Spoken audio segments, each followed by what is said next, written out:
Perfect. Okay. So with the Meta line, this is our new high activity line of prosthetic feet from Willwood. There are 3 models. And before I dive into those 3 models as a review, and we have a very new Shock X third model, I wanted to recap just what is Meta and kind of the ethos behind this line of prosthetic feet. So there are many interpretations. I think everybody's aware of a definition or interpretation of the word meta, but it can mean something that's viewing from a higher perspective, looking from a situation from beyond, from something that's transcendent or above it, or something that's transformative. So I don't mean to bore you with those 3 definitions, but I wanted to lead that in to say the inspiration behind these 3 feet in the Meta line is that it's combining a dynamic response energy storing foot with some modality. That's the meta aspect. That's the transformative aspect. So in the sake of the Meta feet, in the example of the Meta feet, we have a polycentric ankle that I'll review. In the example of the Shock and the Shock X, we have vertical travel or vertical impact protection. And then the X, we have that with rotation. So I kind of jumped the shark there with our training today, but that's in summary the ARC, Shock, and Shock X. So Meta is transformative in that we have each of those features in addition to our standard kind of gold standard, so to speak, dynamic response energy storing foot. So hopefully that makes sense. Just a quick introduction to our 3 feet.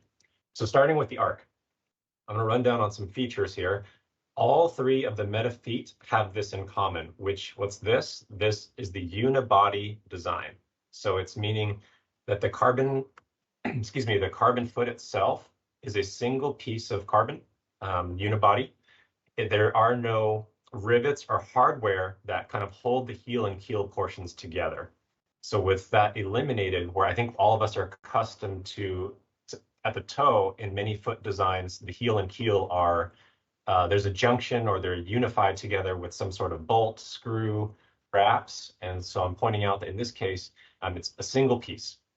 So by eliminating that, we still have the same characteristics of compression and then a response to energy return, but it's reducing some of the weight. So there's kind of one feature, there's one highlight already with the Meta platform in it having a unibody design. I'm going to pause very quickly for a couple seconds. Anybody want to mention anything, comments, reaction? Okay, you're going to have to get used to that. I don't like to talk for too long, so we'll keep going, but I want to hear from you. So a couple more features I want to point out. The ankle, that was a little bit about the chassis, so to speak, the carbon foot itself. Bolted or mounted on top of that is the ankle. So we have something that we term biomimetic. All that means is that it mimics biology. It mimics the biological anatomical motions of our anatomical ankle. So it's made of titanium. And that mimicking of motion I'm talking about is specifically the range of inversion and eversion. So our human ankles not only rotate about a fixed axis, there's also some translation or shift. So as it inverts, there's also a slide to the inside of the midline. And as it everts, our ankles shift or slide away from the midline. Not perceptibly or visually, but that's in fact what happens mechanically. So I'll talk a little bit more in detail about that, but that's what biomimetic means. And there's a huge significance to that feature. I have here on number 3, 20 and 52. I hope it's not causing confusion, but 20 is referring to in this titanium ankle itself, in this unit alone, there's 20 degrees of rotation. So there's 10 degrees of inversion and 10 degrees of eversion for a total of 20. 52 is implying that in addition to this 20 of the ankle, there's an additional 32 to be found within the split keel, the carbon foot, moving within the foot shell, etc. So the entire system of the foot has 52. There are, colloquially, I think all of us refer to the bumpers, we call them bumpers at the end, but there are motion dampeners. So the reason why I'm making that distinction is that the purpose of number 4 shown here, the dampeners, the sole function is that as the ankle rotates, it's eliminating or preventing metal-to-metal contact. It's not to regulate or modulate the range of motion itself. It's not to resist the motion itself. It's purely to basically like your cabinet door to prevent a slam. So there's already resistance built into the mechanics of the ankle that is not relying on number 4, the dampener. So to that point, It is not removable. It is not, there aren't interchangeable dampeners that you can switch with different durometers. These are built in based on the foot category or stiffness that's selected. And then lastly, this entire foot, both the ankle and carbon fiber, the entire system is corrosion resistant and waterproof. So this can be submerged. If it is exposed to salt water, we recommend trying rinsing that off as quickly as possible, but it can be submerged. Okay, so that was unibody chassis, then polycentric ankle, which I'll blurb on a little bit more. And I want to point out one more thing here. All of the Meta feet come with a split keel, and all of them come with a sandal toe. So it's not a configuration that you have to select. This is the default. It's the only configuration, in other words. Any other questions, comments? I'm gonna keep it rolling. No? Okay.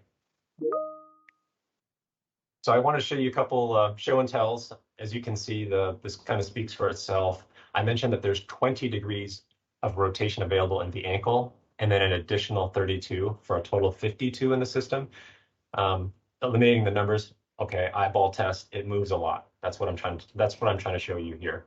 So on slope surfaces, on inclines, declines, you can see that the ankle really accommodates or is compliant to the ground. Sorry, Anthony. Yeah. Sorry. There's just a question. It says, Dennis was asking, is it suitable for regular use in water? Oh, that's a good question. I think it's fine. I think we haven't had it on the market long enough to draw out data to tell you one way or another. But my suspicion is that some of the internals might wear out sooner. That's my guess anecdotally, but I can't prove that because it hasn't been around that long. But yes, I think this can be used for sustained underwater usage, especially if it's freshwater. If it was salt water, would you need to obviously rinse? Yep. Absolutely, yeah. And I think it would accelerate that wear much quicker, especially the bumpers. The titanium bits and the bumper inside, I'm not concerned about. The carbon, I'm not concerned about. But especially those dampeners on the end, I think those are the areas that would be the weakest to that, most susceptible to that type of usage. Thank you for helping me out in the chat. I wasn't keeping an eye on that. All good. Now that you mentioned it, I'm going to click it open here so I can see if my eyeballs can keep up. Okay. So that was a couple of the video just demonstrating the range of motion. I want to split and tell you more detail, splitting up both the carbon platform, that unibody platform I'm talking about, as well as the ankle. So I'll start with the ankle in this animation that I'll loop kind of back and forth. It's just exploding, showing you the bits, and I just want to highlight two of those parts, primarily the pyramid in the center, and then that what's moving to about 7, 8 o'clock here is the base, the ankle base. What I want to point out is you notice there's two holes, or specifically cams. They're kind of jelly bean crescent-shaped holes, and that's why we define or name this a polycentric ankle. There's 2 points, there's 2 mechanical points of articulation, which allows that rotation in addition to shift that I alluded to before. And then let me move to this next animation, which you'll see even more clearly here. So again, the pyramids articulating, inverting, everting inside of the base, and you'll see the base move away. And these are the 2 points of articulation, the 2 polycentric points of articulation. And the takeaway here is that you'll see, if I hadn't shown these green bars, maybe you'll see it, but maybe you didn't. If I hadn't shown the green bars, it's not as evident that the pyramid is actually sliding or translating side to side. And this is what I meant about the ankle having a significant advantage by mimicking biological motion. So in addition to 10 degrees of inversion, eversion, we also have 6 millimeters of displacement or slide in and out, inside and outside. I hope that makes sense. So I went on quite a bit about that. I'll tell you why you care, what's the punchline to that. But let me show you another video on that motion.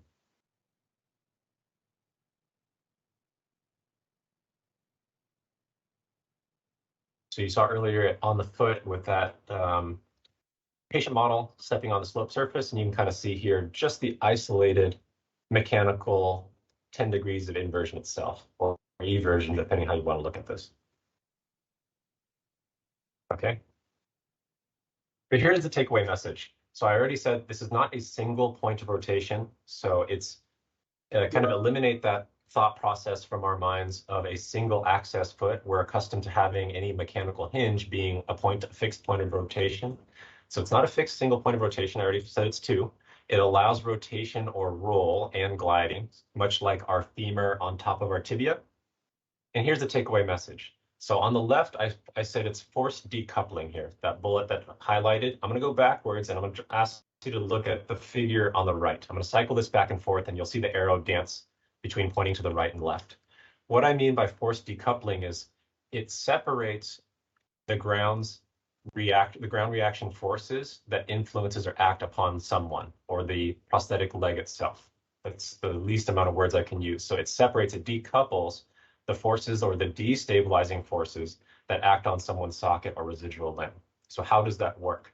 So if in this example, as someone steps on a sloped surface, we know that the prosthesis is going to lean to the outside, or in this case, kind of fall down the slope, fall down the incline in that direction. That's the direction that the destabilizing force wants to go. So if we separate or decouple that force, it's only going to influence as much as from the ankle level, that titanium biomimetic polycentric yada yada ankle, right? You guys follow me? It's only going to act on from that point down to the ground. It's decreasing how much of those forces act all the way leveraging up onto the residual limb, onto the knee, and up that closed kinetic chain. I hope that makes sense. So by separating the forces, we're allowing that to act on the ankle and below, and less so on the user and their prosthetic leg. I'll pause real quick. Any questions or comments for that? Oh, chat. I missed a lot of things in the chat. Let me focus on the questions on this first, but I see a few of the on the foot show. Any questions on this point I'm making here about the ankle and the stability? I hope that makes sense. Okay, I thoroughly beat the dead horse. So, Dennis, I hope I'm pronouncing that correctly. Suitable for regular use in water. Asked that already. Made mention this. Foot shell have drainage holes. The foot shell does not have drainage holes, so yes, that's going to be an issue. But I think that can be an easily resolved issue. Not a manufacturer endorsed one, but I think that occurs all the time by fenestrating the foot shell, if you will. And Chris already answered that. Okay, so move forward. So the last point I want to make here is because the polycentric ankle allows rotation and shifting, it separates those forces, and therefore all of this equals stability for the user. It's the only ankle on the market, the foot that has an ankle that provides a stabilizing force to the user. In other words, it's the only ankle that allows them to feel like they're not falling down the hill. They're actually still maintaining balance, if not being resisted or countered up against the hill, opposite of the direction that's falling. I want to prove that with a little bit of data later. Okay, so that's the points about the ankle. I want to show a little bit more video show and tell. I think this is our most, maybe you've seen it already, but if you haven't, I think this video is the one that makes this point that I just explained the most evident. So in this example, we have a right transtibial amputee stepping off a deck onto a grass surface that's also downslope towards the pond to his left. There are no assistive devices. You can see that the prosthesis and the limb logic mechanical pump, everything stays vertical. So that's the point I made about because the ankle can rotate and shift, it allows everything proximally to experience much less destability or unstabilizing forces. I know I just made up a word, but that's the takeaway of the benefit of this arc ankle. All right, keep going.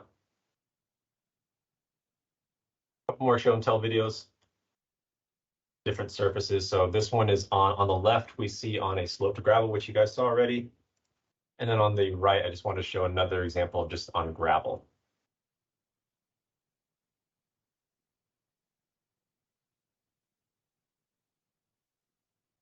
Okay.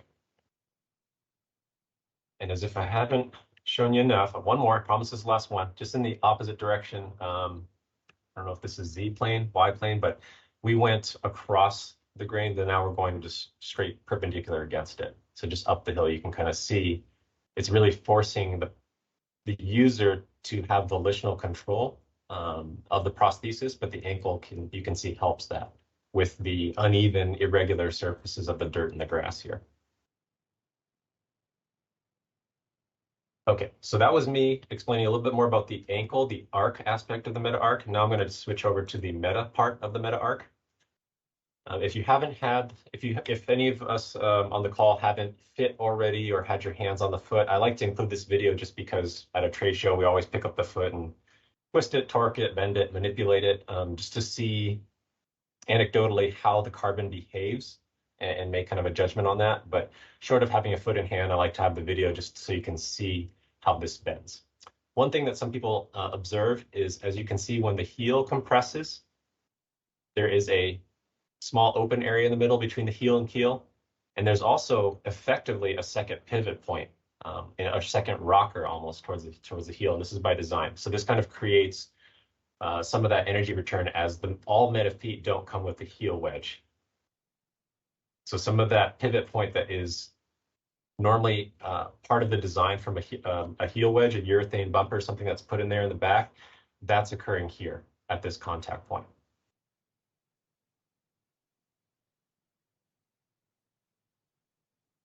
Okay. And then just another example in comparison to one with a heel wedge and also a fiberglass foot.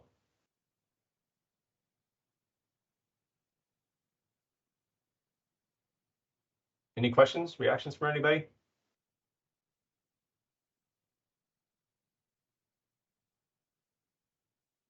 Okay, so that was arc. I'm going to move on to shock. Quick question on your product choice. Why carbon fiber and not glass for your team on this? Why not fiberglass? Yeah. I think the shortest answer I can give to that without getting too political, I know people have very strong opinions about either, positive and negative, but I think the shortest answer to that is we wanted a foot that we're marketing as high activity that returns the most energy possible, and it's established with our metrics and also anecdotally clinicians that have fit both. Carbon fiber has much more, the characteristics that energy that it returns is much stronger. So that's the choice for this meta chassis Y carbon fiber over fiberglass. Thank you. Yep. Okay, so I'm going to follow the same formula as we just saw in ARC. Some of this might be a bit repetitive, but I've mentioned here already the platform. So same thing, Shock and Shock X have the same unibody or single piece carbon design. In the Shock model, we have a very low build height. In all these feet, we have a low build height of under 5.5 inches. And this is particularly notable for a vertical shock absorbing or impact protection foot. In the US, we all define everything by L codes. I know that's not relevant to you, but we think in terms of 59, 87, which is insurance speak for vertical shock absorbing impact protection foot. So this is of consequence for that category or style of foot, because having a short one allows that feature to be fit with more types of limbs, more lengths of limbs. Usually, to have shock absorption or impact protection, it requires the foot geometry to be a bit taller. So this is a nice add in that it's moderate to short build height that can fit under a lot of limbs. So there is a shock unit. It's made of titanium as well. The red ring that you see is just a barrier to keep out debris. The engineers call it a wiper, but it's a kind of just a screen door, if you will, to keep out the debris from entering the internals. I have here on number 4, multi-phase shock absorption. I'll detail on the next slide. But in this, housed within the shock unit, there are 2 different bumpers of different durometers. So that's the multi 1 and 2. There's 2 phases of durometers of shock absorption. It's not something that the user would feel in analog of either soft or hard. It's something that's linear, it's continuous, but it's just something to note for the clinician to know that there's a broad range of impact that can be absorbed using these 2 different durometer bumpers. And I think this next slide should show it. So I'm going to break out to the shock animation here, mention a little bit more of that. Excuse me. So you can see here, I'm drawing your attention to this bit here, the I don't know what color this is, beige tan, and then beneath it there's a gold champagne. Those are the bumpers I'm talking about. And then these 2 dark charcoal gray bits, they're actually physical metal hard stops. I'll let this cycle back. You know what? Might be easier, I'll show it this way. It's just a still image. So I'm calling your attention to the beige tan bumper, which is the softer one. So as a vertical or axial load is applied or experienced, this titanium shaft compresses into the shock housing unit, which causes it to enter in or penetrate the housing unit. These two mechanical pieces come together and it compresses the soft bumper. That's your low impact range, your everyday walking, going up a step. And then at some point for different activity levels and weights, then the firmer bumper is going to engage. So in other words, the tan one always compresses, the gold one sometimes compresses, but that is our multi or two-stage, two-piece bumper shock absorption configuration. So it allows for low to high impact protection. In case you were curious, this isn't something that you need to know, but it's not replaceable or bench serviceable. But in case you like to know things in an exploitive view like I do, I have all the pieces and components named here. But of note, I wanted to point out the two bumpers. Anybody have any questions on that? No? Okay.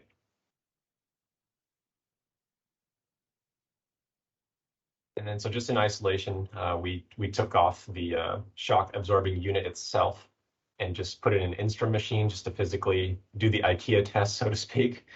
So you can see how much this moves. And this is a bit inaccurate. I have to update this presentation. This amount of travel is not 13, it's 8 millimeters.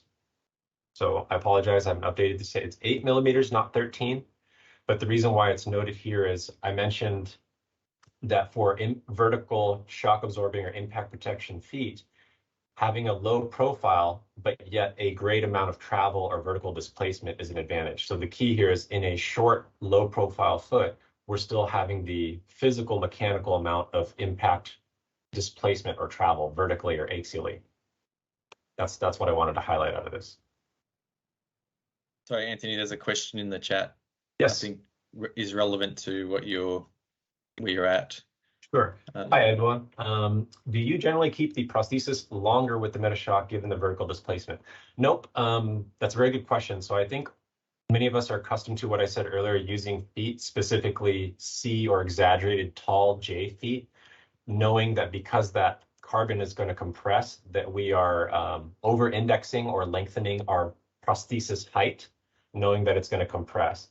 With the shock, we don't recommend that. We recommend that in your dynamic and static alignment to have your tibial length segments the same. So don't make it extra long, knowing that it's going to compress over here. Keep it the same.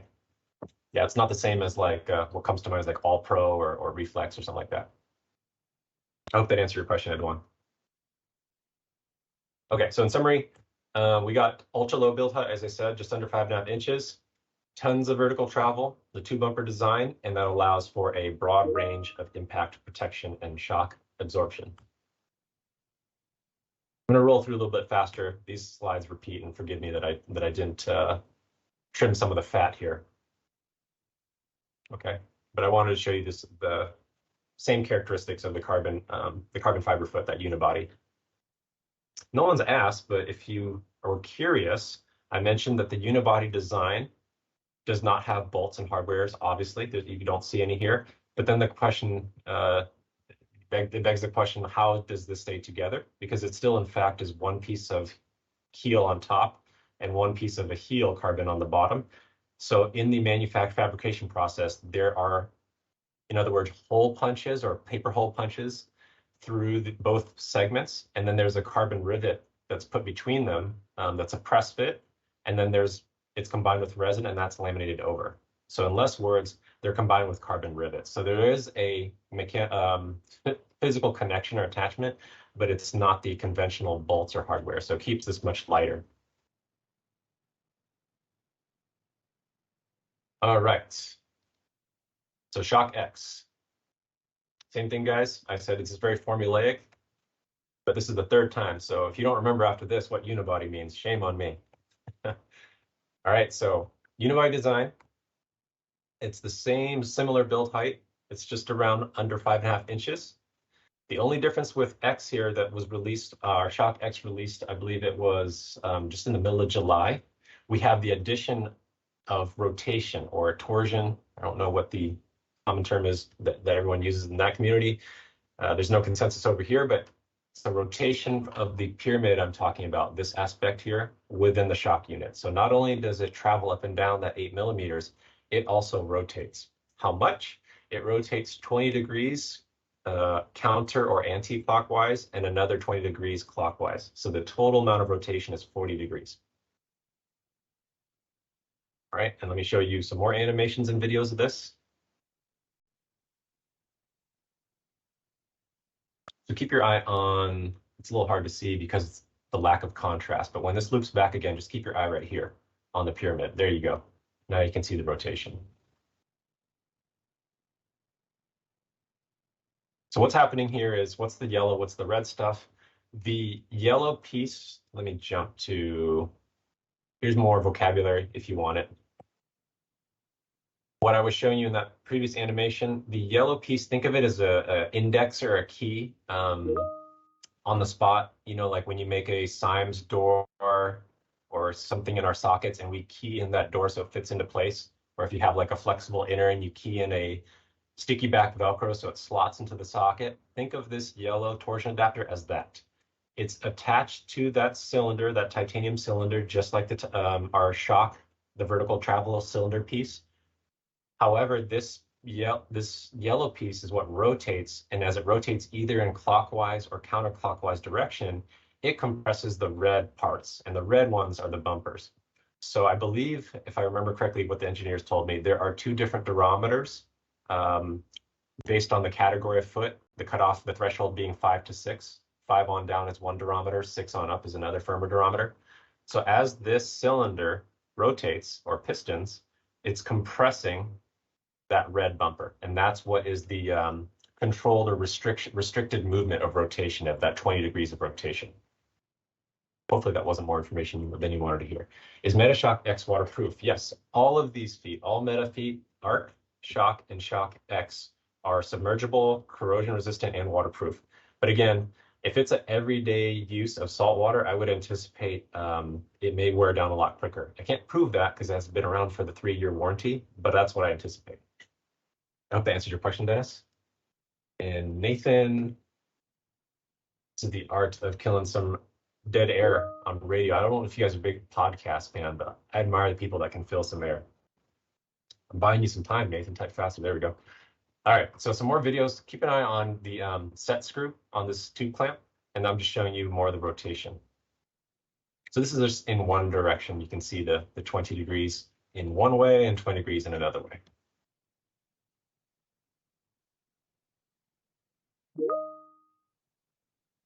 All right. So as I corrected myself earlier, the accurate amount of travel here in the titanium pyramid and this piston that compresses inside of the shock unit, that's 8 millimeters. So the total amount of vertical displacement in the shock and shock X is 8 millimeters. 13 comes from the additional 5 that comes from the compression of the foot here. So could this be off by a millimeter or two? Absolutely. Point being that within 5.4 inches or about 11.3 centimeters of build height, the point being is you get a lot of vertical travel for a short foot, approximately 13 millimeters. All right, Nathan, are there any plans to combine the Shock X and Arc units on a single foot? Wow, not that I know of. That would be really exciting. But at this time, I haven't heard any of those rumors. And I think the engineers would maybe freak out if I brought that up. But that is a cool idea. And Ryoji, is rotational resistance consistent? Yes, meaning as that yellow piece, let me go back. I think I'm interpreting the question correctly.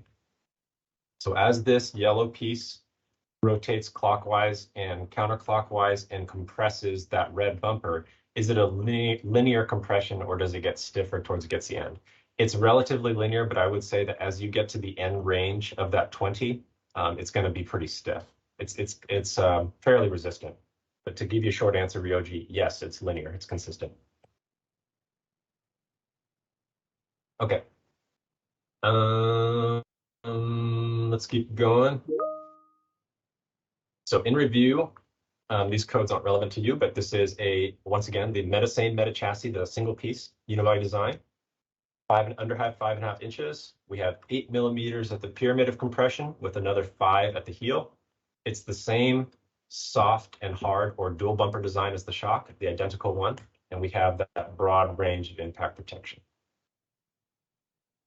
So let me fly through these little bits a little faster because I think you guys get the point. And I do want to jump to give this some time for more conversation and also the Truseal.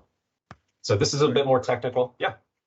Anthony, what sort of K levels would you put on these three feet that you've presented? Yeah, thanks, Chris. You're teeing me up. That's a perfect softball, T-ball question. So in the US, I have to answer that it's high activity, which means K3 through K4. Does that mean it's inappropriate or contraindicated for K1, K2? Absolutely not. In fact, I think some of these feet, specifically Meta Arc and Shock, for effectively new amputees, K1, K2, yes, one day they may be K3, but at the moment, I think they're perfectly appropriate for it. So it's a pretty broad range of someone that starting at K1, using it as a transfer leg from in and out of bed to the commode, at therapy sessions, from a walker. If they have enough volitional control of that degree of freedom from the ankle, I think that's appropriate if they're going to grow into that. All the way up to someone that is a, let's say, mountain climber, a mountain bike rider, someone that is does CrossFit, box jumps that has really high magnitudes of compression would be appropriate for Shock and Shock X. So I know that's a very salesy answer to say it fits everybody, but I do think there is the candidacy for K1, K2, all the way up to K4. But it is, I would say, moderately high activity people. That's kind of the sweet spot. Questions? This part here, forgive me if I'm gonna go a little fast, but I have this presentation with Chris, and Massens will be happy to, I'm sure this will be on the website or they'll share it with you. So I'm gonna fly a little faster just for the sake of time. This extra part is gonna be very technical, just kind of literature based. So a couple specs. There's only one. I mentioned that there's sandal toe and split keel is the only configuration. Similarly, there's only one heel height configuration, which is 10 millimeters, so 3/8 of an inch. Roughly, depending on your category and size of foot, but roughly the weight is about 720, 718 grams. Foot shell, Spectra sock, and the foot, about 720. And that's for all three models. So there's going to be about a 10-gram give or take there. There's a trial period that's 2 months, 60 days. And then you can see here comparatively, I mentioned the build heights is a very, very strong decision consideration for a clinician and a patient when choosing the right foot, because it can be fit under very low build heights or other necessary componentry. This is a nice advantage. These are the categories that I mentioned. So just pointing out one thing, it has adjusted user weight. I just wanted to specify that means not only the individual's body weight, but take into account any regular loads that person carries. So if the patient is a caregiver of children, if they're a construction worker that wears a tool belt, a heavy tool belt on a daily basis, that would be considered regular loads carried. And I would factor that into the category weighting. So that's just what we mean by adjusted user weight. And then part numbers here, identical on down. It's just switching this digit here, 2, 5, and 6. Okay. There are 3 color foot shells, buff, tan, and medium brown. And I think I've mentioned all these points here, but in different form, there's a few more specs. This picture, by the way, a year and a half, nearly 2 years ago, was when the Arc was initially released. So all Meta feet now come with a black Spectra sock. So just picture this one with your foot of choice. It's the black Spectra sock, FYI. Okay, so I've mentioned data earlier. It's nice that you guys have believed me so far, but if you don't, I want to prove some things. So I mentioned that by removing, I made a big fuss about the Meta platform. It's transcendent. It's designing dynamic responsive feet with these capabilities of an ankle rotation, impact protection.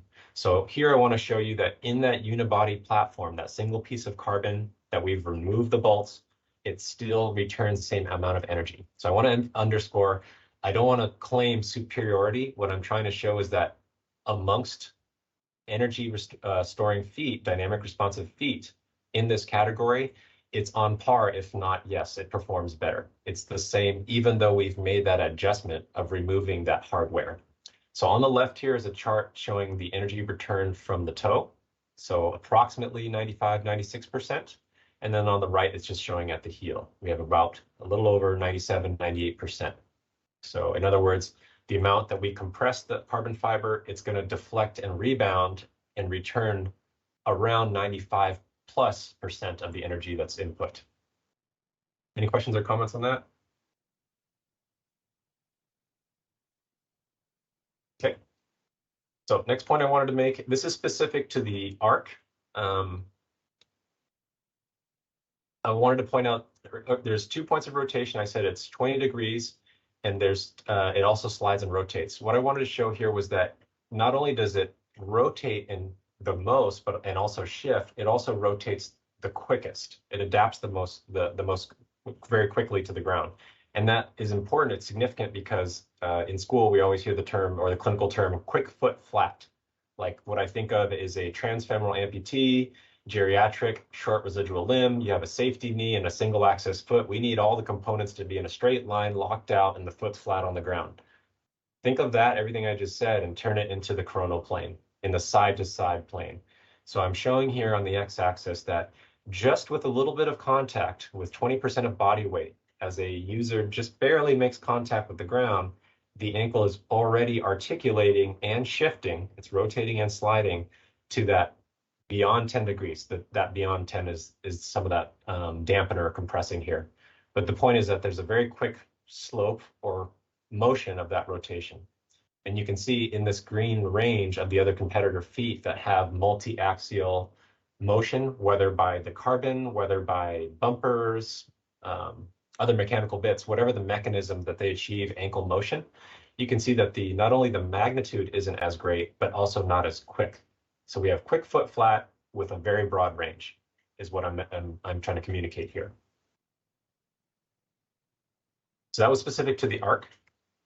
I want to share some data on, here's a very, I think of all the graphs, if I haven't lost you already, please wake up. This is the most important one, I think the most significant one of the meta arc. So I mentioned earlier that animation I showed on the figure on the, let me show on laser. The figure I showed earlier over here on that arc, I kind of looped back and forth between this one and this one. In this graph, I want to show that as someone steps on the ground, we expect there to be a destabilizing force. It throws their center of mass away from midline, in this case, down the slope. So to that point, there's a lot to look at here, but just ignore the numbers and the negative. Look at this on the x-axis. I'm showing that as a person initially, the stance time, as a person initially makes initial contact, all the way to toe off or pre-swing here, when their toe comes off the ground. So this is stance. And over here on the Y, I'm communicating in the positive direction. We're measuring the movement of the socket either down the hill, destabilizing, they're falling, in other words, or up the hill to the left, as this arrow points, which is stabilizing, not falling. You guys with me still? So positive, anything you see data over here that's above the 0 in the positive direction means we're going this way. We're not falling. We're going to the left. Everything negative on this side below the line means we're falling. There's a destabilizing force. So what I'm trying to share is that throughout stance, initial contact, loading response, all the way till the end, we would expect that at single limb support and mid stance, all the weight, just like that patient model stepped off the dock onto the grass that's sloping to the pond, no walking aids, right in the middle of that single limb support is when we would expect, whoa, they're going to fall. They're going to experience that the most amount of imbalance. So with that ankle, with the arc, we have that stabilizing force. It's separating, it's decoupling. The socket, the whole system, the residual limb is staying in this stabilized region above this 0 point. Yes, there's a dip because there's that experience regardless, but it's staying in that stable, balanced zone, in a positive zone the entire time. That was a lot of words. I hope that made sense. Any questions to that?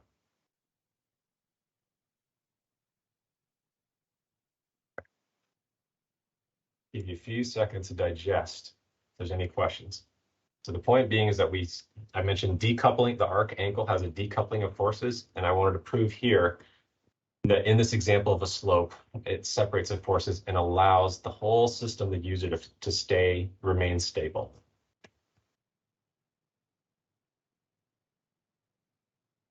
Okay, so that was ARC, and I have two more graphs that I want to mention here.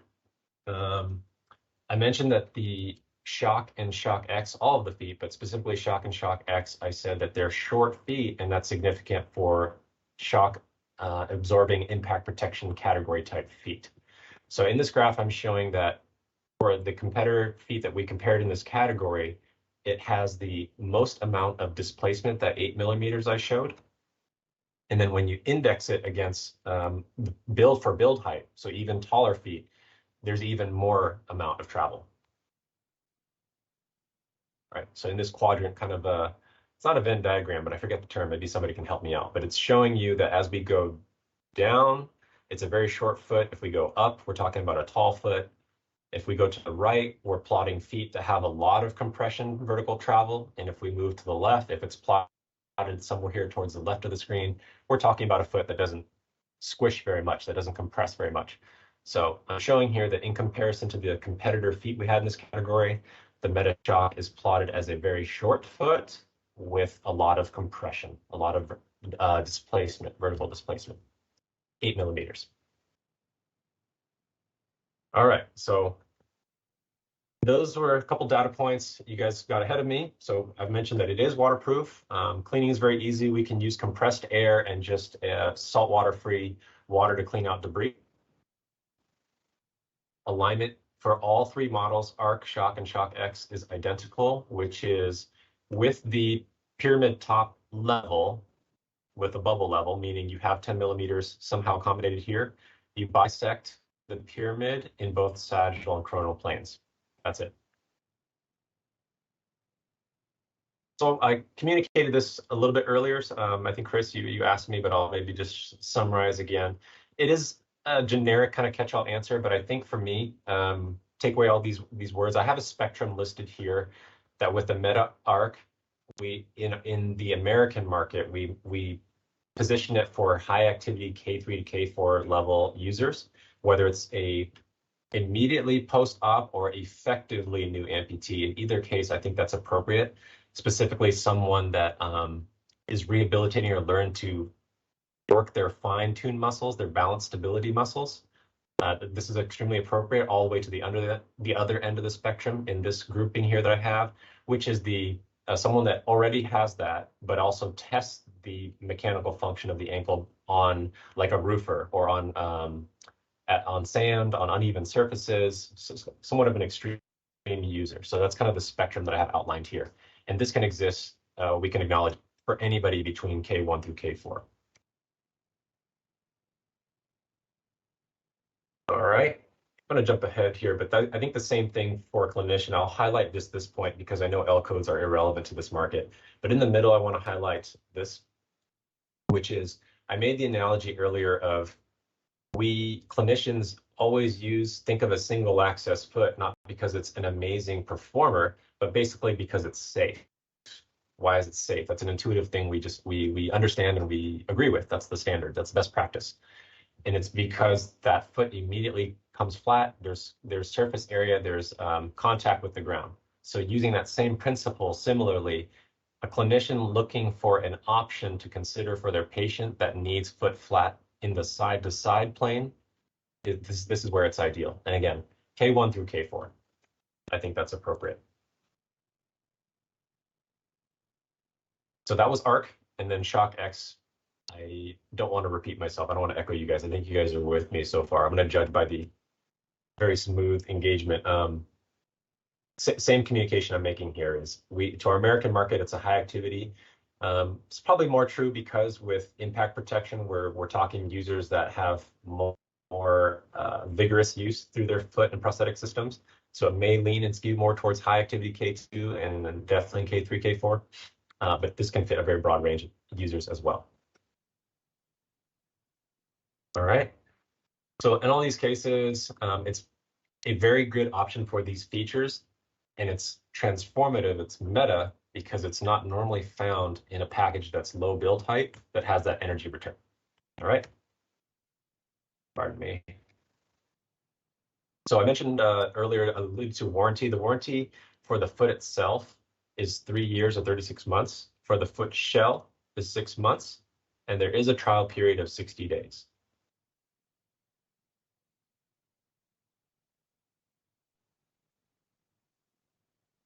Okay, so jumping over to Truseal, I think maybe can just either show hands or just a yes. Has everybody on the call come across this? Who's heard of this?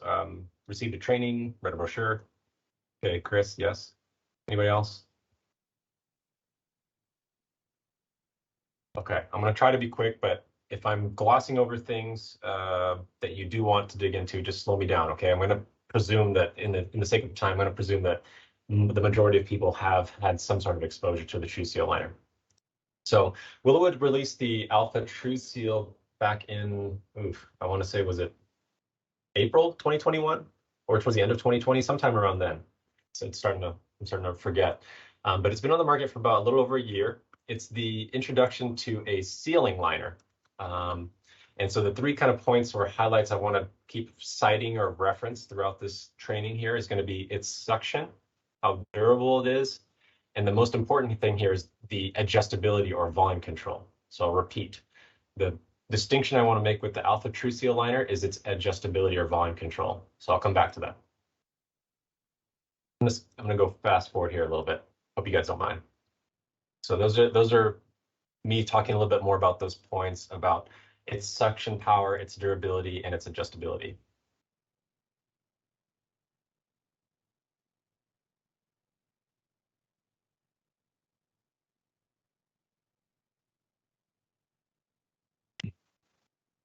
Are you guys seeing a blank screen?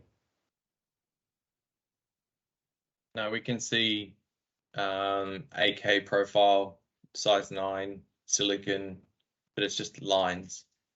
Yeah, and we're having that too. Apologies. Good. Let's get to that. Let's get to that screen, the problematic one.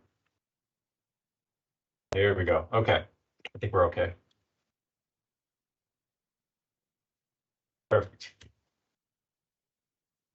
So you guys can see features, yes, and then features and benefits table. Yes. Perfect. Okay. Apologies about that. So a couple things I've mentioned with Truseal, the distinction is going to be the suction power, its durability, and adjustment. That's where I got interrupted here.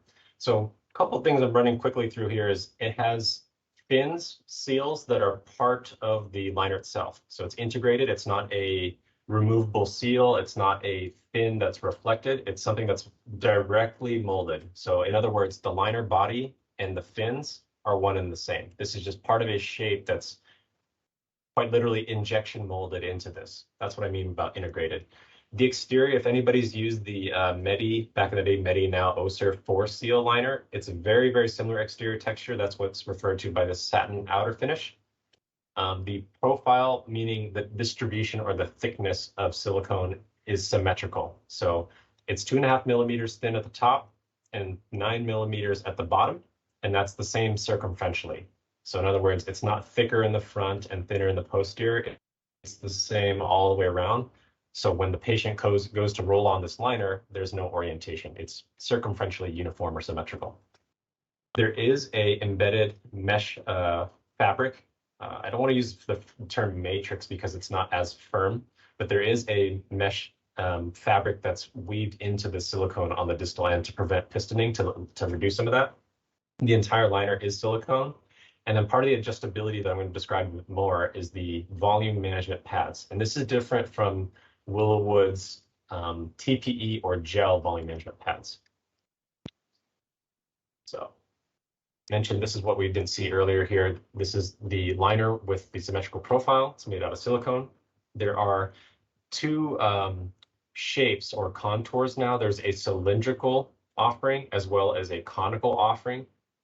The cylindrical type comes in 6 sizes and the conical one comes in 9 sizes, which I'll show in a size chart later. But if you guys don't mind, I'm going to fast forward to what I really want to show or highlight in the Truseal is the fins or the fin design geometry, how this behaves and kind of how this distinguishes the Truseal from other sealing liner options that are on the market that the clinician has choices to. Okay, so I think this is kind of boilerplate, which you can read. But I showed earlier that these are the two contours and shapes, conical here on the left, cylindrical on the right. Okay, so this is the one I want to spend the time that we have. I know I'm about to go over, but I wanted to emphasize the fin, the seal design and shape. So I call it the step geometry. So this fin design, you can see there's kind of two steps, a lower tier, lower level, and a second. The taller one here is facing proximally towards the top of the liner, and the lower step is going to be facing the distal end. And the reason this step fin geometry is significant, in these two figures, I have a cross section in both pictures. On this left one is just showing it, the liner, in theory, just on the person's residual limb, not inside the socket. And the stepped fin geometry is significant. Once we have the liner donned inside of the socket, we have two sealing points. So the low end going to, that's located, and the higher step that's located proximally, create, in theory, 2 points of contact against the socket wall. So in reality, what happens, I keep saying in theory, in reality, what happens is with a compressed tight fit, we just have one wide sealing band, one complete area of contact between the top and bottom points. But if someone were to just a little bit reduce in volume, or perhaps change shape, sit down, stand up, perturbate or move the residual limb within the socket in a certain direction, we have this added assurance, this feature that if the seal were to pull away, if the fin were to pull away, we still have 2 points of contact. So that's the first distinction I want to make about the Truseal stepped fin geometry, is that we have this step design to ensure 2 points of contact in case there's minor or micro fluctuations in volume. Any comments on that, guys? The second benefit or piece of that, the second piece of that is that this step design creates a more robust and broader fin. So I think all of us have experienced fins from any manufacturer where some of them may reflect in different directions. So for example, maybe the fourth ring goes down or a section of it goes up. This way we ensure that the fins always flip proximally upwards because it's very thick, and this in effect acts as a bolster. So if we have, this is a cross section of one fin, and I mentioned there's 4 integrated fins.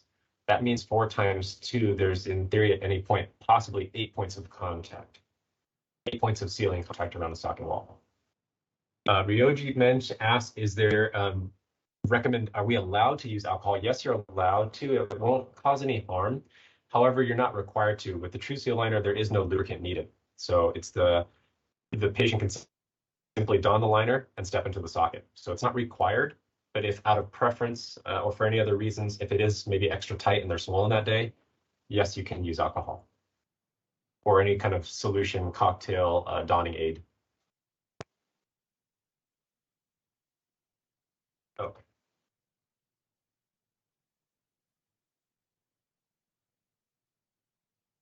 If you guys don't mind, I'm going to move forward a little bit. Is that okay, Chris? I want to jump to some of the data points in the interest of time. I think we're 2 minutes over, and I wanted to maybe try to wrap this up in about 3 to 5. Is that okay, Chris? Yep.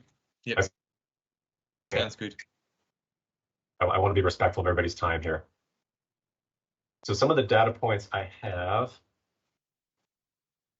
are to what I just mentioned about the step fin geometry.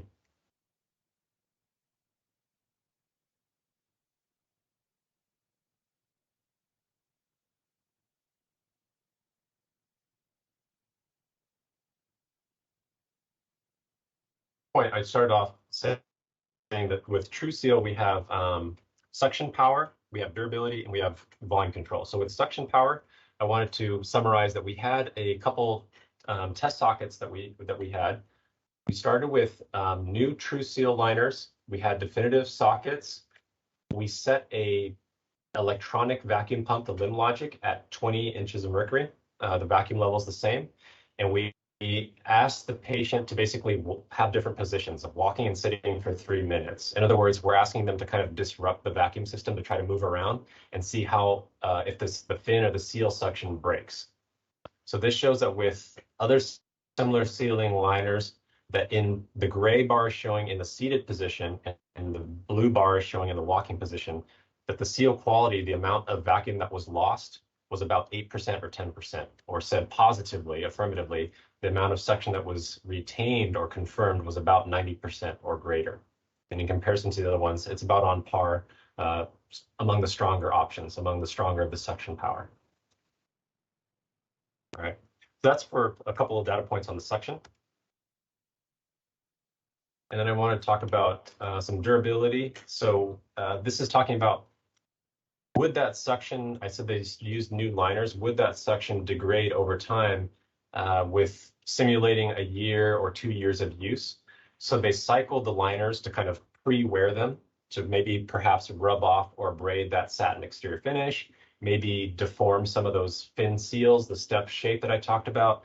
They're trying to cycle it 3 million cycles to induce some wear. And then they performed this test where they had a socket that was sealed and then open. And in other words, it shows that even with a worn liner, that there was, they pulled the model and the leg out of the socket, that it took this amount of pounds force, a linear pounds force pulling out of the socket to break the seal. So this is the closed vent, and this is the open vent, right? So what it shows in the comparison to the other competitors is it's about the same. It retains the same suction power even after being worn or used, cycled when the valve was closed. But interestingly, when the valve was open, it was actually easier to doff. So it was easier to pull the leg out. Whether that can be interpreted as a benefit or not, that's kind of a side effect, maybe a happy accident, but that was just something that was observed here. Any questions on that one before I move to the last point? Lost your screen. Hello. Okay. And so this is what I was talking about here, the cycle test. So the last graph I wanted to show is with volume adjustment. I mentioned at the opening of this, the distinction with the Truseal liner is its capability to be adjustable. So one of those micro adjustments I've already described with this fin geometry, the shape of those stepped fins. And I have some numbers there. It says the Truseal can accommodate a range, meaning that the limb can either shrink 2.5% or expand 2.5%. And then it says with pads, it can do the same. It can accommodate a limb that shrinks 4% or expands 4%. So in addition to the fin geometry, we have volume management pads that are made out of silicone, which are different from our TPE gel ones. They're pretty broad and they come in two thickness levels. There's a 4.5 and a 7 millimeter thick one. So they're very similar. Think of it as when we have a patient that needs socket adjustments and we go and skive a large piece of Plastazote or Poron or Aliplast, or maybe we double that up, make a bilaminate pad and have a huge 1-inch piece. Think of it something along those lines, but these volume management pads are pre-made to be used in between the patient's skin and the liner. So the patient rolls down the liner, places the volume management pad, and rolls the liner back up in the specific area, either where they have an imagination, irregular contour, or in that acute area where the volume has gone down. So that's what the volume management pad is. So this final graph that I want to show you how we arrived at that math, the claim of 2.5 and 4%, is this first graph is showing the liner, the Truseal liner without any pads. There were 7 test sockets made, one that fit the Truseal liner correctly, and then each one subsequently that was a bit bigger. So one that's a little looser fitting by 5.5%, etc. by these values. Hopefully you guys follow. So the 7 test sockets were made, one that correctly fits, and then several that were progressively looser. And then with that same test where they try to pull or break that seal suction, pull the model limb out of the socket, they wanted to see, would it hold suction and at what point would it break? So amongst this kind of rainbow of colors, I'm just demonstrating that initially when the machine starts, it presses into the socket, which is the movement down. And then the movement up is the model, the leg being pulled or distracted out of the socket. So where you see the lines converging and plateauing means that the seal was retained. It was not broken. Where you see a line immediately taking off, falling off the scale, that means the model was pulled out of the socket immediately. So you can see that for gray, orange, and blue, which is the test sockets respectively 0, 5.5, and 7.7%, those were the ones that without pads, relying only on the step fin design, we maintained suction, even though one socket was 7.7% bigger. So on a conservative value where I got 2.5 is just half of this 5%. Rather than saying 3.5 or 3.36 or something here, the conservative estimate is that with step fin design only of the liner without pads, the limb can shrink approximately 2.5%, and the fins will retain that volume, retain suction.